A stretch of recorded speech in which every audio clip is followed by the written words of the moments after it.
Hola querido amigo, mi nombre es Urbano del Villar y vengo a que descubramos juntos las mentiras del judaísmo. Acompáñame.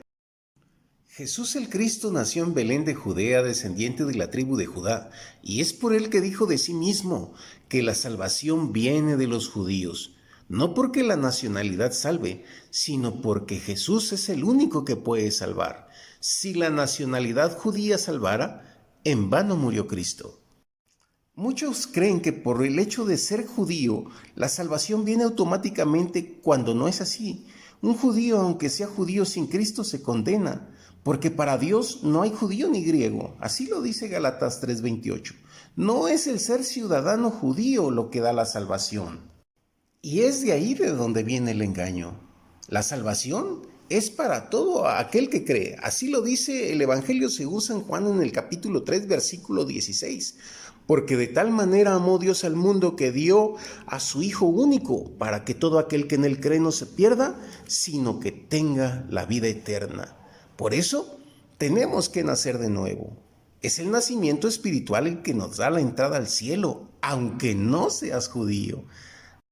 El apóstol Pablo escribió a los filipenses en el capítulo 3, en el versículo 20, y dice que nuestra ciudadanía está en los cielos, de donde también esperamos a nuestro Señor Jesucristo.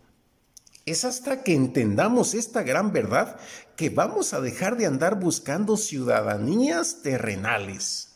El apóstol Pablo escribe a los romanos en el capítulo 1, versículo 16, diciendo que el evangelio es poder de Dios para salvación a todo aquel que cree.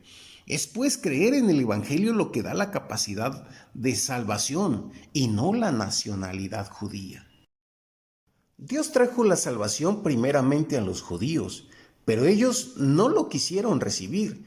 Así relata el Evangelio según San Juan, capítulo 1, versículo 11. A lo suyo vino, pero los suyos no le recibieron. Mas a todos los que le recibieron, a los que creen en su nombre, les dio autoridad de ser hechos hijos de Dios. Por esta causa, Dios trajo la salvación a todo el mundo, pues Dios mismo dice: yo os provocaré a celos con un pueblo que no es pueblo, con un pueblo insensato os provocaré a ira. E Isaías dice: fui hallado de los que no me buscaban, me manifesté a los que no preguntaban por mí. Pero acerca de Israel dice: todo el día extendí mi mano a un pueblo rebelde y contradictor. Romanos capítulo 10, versículo 19. Recordemos que un principio del judaísmo es la negación de Jesús, y esto los hace ser anticristos. Es por eso que deducimos que este no es el Mesías, sino un falso Cristo más que se ha de presentar en el mundo. Como los judíos no quisieron recibir al Señor Jesucristo, sino que le rechazaron, también Dios los provocó a celos con un pueblo que no es pueblo, un pueblo insensato, que es el pueblo gentil.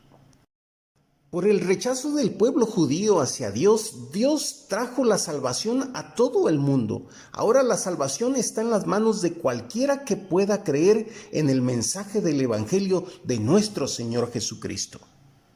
¿Es el pueblo de Israel el que nos considera enemigos a los cristianos por causa del Evangelio, que por su desobediencia y dureza de corazón Dios extendió su manto de misericordia a nosotros, al mundo entero, al pueblo gentil? Por esto mismo debemos estar agradecidos no solamente con Dios, sino también con este pueblo amado, Israel. Y es por eso que como iglesia nos hace estar en deuda con ese pueblo. Por tanto, no nos jactemos ni nos ensoberbezcamos en contra de ese pueblo, sino que oremos porque Dios los traiga al conocimiento de nuestro gran Dios y Salvador Jesucristo. Estar en deuda con ellos no nos hace por ningún motivo que nosotros debamos asimilar o aceptar la nacionalidad judía o adoptar sus costumbres. De otro modo, caeríamos en la misma desobediencia y peor, ya que seríamos 2 veces hijos del diablo, como lo dice el Evangelio según Mateo, capítulo 23, versículo 15. Porque el Evangelio no trata de un cambio cultural, ni mucho menos de idioma o nacionalidad. El Evangelio es un llamado a cambiar el corazón del hombre, que es donde está el problema. En la actualidad hay muchos pastores que están judaizando a la iglesia. Vemos un montón de iglesias con tintes judíos, o mejor dicho, sinagogas y no iglesias, altares judíos, danzas judías, música judía, hasta pastores que no parecen pastores sino rabinos. Y fue precisamente por esta causa que el apóstol Pablo reprende al apóstol Pedro y le dice: si tú siendo judío vives como gentil y no como judío, ¿por qué obligas a los gentiles a judaizar? Y fue precisamente por esta causa que el apóstol Pablo reprende al apóstol Pedro y le dice que es digno de condenar. Si tú siendo judío vives como gentil y no como judío, ¿por qué obligas a los gentiles a judaizar? Pablo dice que judaizar a la iglesia es digno de condenar. Eso lleva a la condenación, porque no es el judaísmo lo que el Señor estableció, sino lo que el Señor quitó. Dejó sin efecto el antiguo pacto y estableció el nuevo pacto, lo que hoy conocemos como cristianismo. Jerusalén es pues la capital mundial del judaísmo. No es casualidad que el anticristo vaya a gobernar de allí a todo el mundo.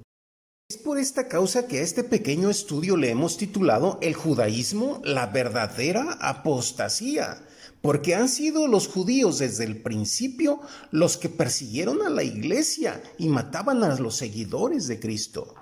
Sabiendo de antemano todo esto, estamos obligados a reconsiderar todo lo que hemos aprendido. Y esto nos lleva al siguiente tema: Jerusalén, la verdadera madre de las rameras. Ya que es imposible explicar todo un tema tan largo en pocos segundos, pues le invitamos a que conozca nuestro libro que está de venta aquí en este mismo canal.